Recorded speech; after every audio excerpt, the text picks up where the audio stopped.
If you're going down to Gillette, yeah, there are going to be some pockets of light snow around, periodic light snow, temperatures in the 30s, gusty wind chill around 20, so a very wintry-like game. We'll see what happens there. In the meantime, meteorologist Matt Noyes and I talking about the fact that the water temperatures are 40 to 45 degrees. We're in the mid-40s just outside of Boston Harbor. This will play a role in that rain-snow line. You have to figure with the onshore wind for most of the storm, that's certain to limit some coastal snow amounts. The key is coastal snow, right? We may underestimate the influence that that wind off the ocean may have, and some of the models may. That could cut amounts just inland, too, perhaps to 128 and 495, depending on exactly where that rain-snow line sets up. And keep in mind, we're still 36 hours out from the onset of that event, so still some details to kind of fine-tune here. Feels like temperatures right now, teens and 20s. It's cold out there. Actual temperatures are only in the upper 20s to low 30s right now, but the sun is shining, so it's a beautiful-looking end to the week.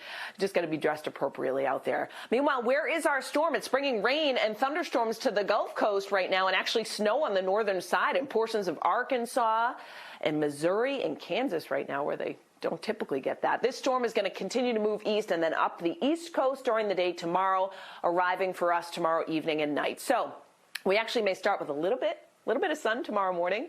It's going to be a quiet start. Things you still need to get done, pulling out the shovels or gassing up the snowblower or getting anything you may need to prep.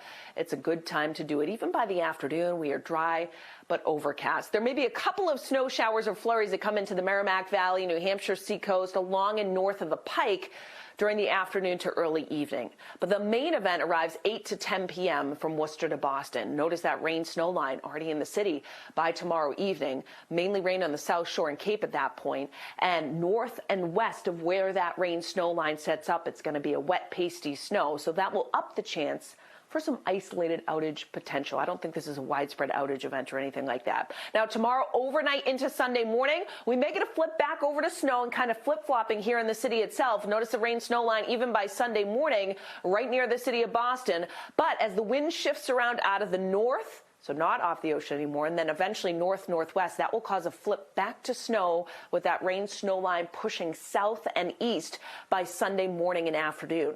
The intensity of the snow will be letting up at that point, too, and tapering off from west to east. So I think the height of the storm is like midnight to, let's say, 8 or 9 a.m. in the morning on Sunday before we see some gradual keyword improvement after that. So we've made some very minor tweaks to this forecast here in terms of the map, and you'll want to stay tuned to updates. Lowest amounts at the coast, highest amounts, jackpot zones north and west of Boston. Let's zoom in here. The biggest question and the biggest maybe thing I could see kind of tweaking is having this gradient, right? How close these lines get packed. Because we'll probably go from somewhere like Logan Airport getting an inch or two quickly to 2 to 4 and then 4 to 6 and 6 to 8 from 128 to the 495 belt here.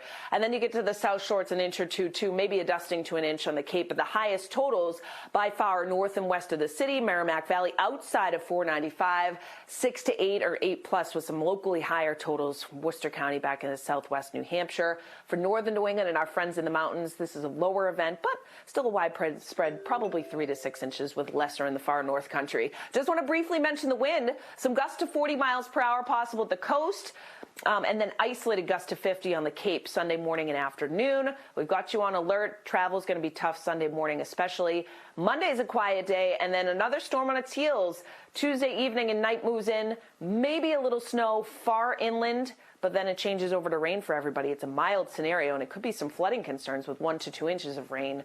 Active pattern, too, Colton and Melody. Next weekend, another chance of some rain and snow possible. All right, Danielle, thanks so much. We'll see you again in just a bit. By the way, if you're up early Sunday morning with the kids, whatever you got, you're frolicking around in the snow, we want to see you.